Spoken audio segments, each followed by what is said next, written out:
அனைவருக்கும் வணக்கம். என் பெயர் ராவென்பா. நான் 2ஆம் வகுப்பு படிக்கின்றேன். நான் ஒரு குட்டி கதையை சொல்கிறேன், கேளுங்கள். ஒருவர் புதிதாய் ஊருக்குள் வந்தார். அதிகமாய் யாரும் குடியேறாத ஒரு தெருவுக்கு வந்த பொழுது ஓர் உயர்ந்த மாளிகையும் அருகிலே ஒரு சிறிய வீட்டையும் கண்டார். இந்த உயர்ந்த மாளிகை யாருடையது? இந்த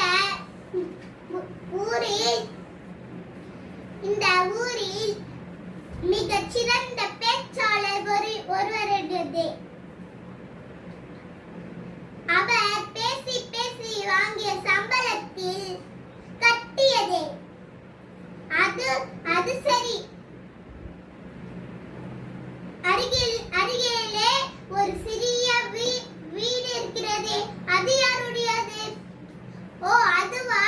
அந்த சிறிய வீட்டுக்கார் எழுதியதுதான் அவர் பேசினார்.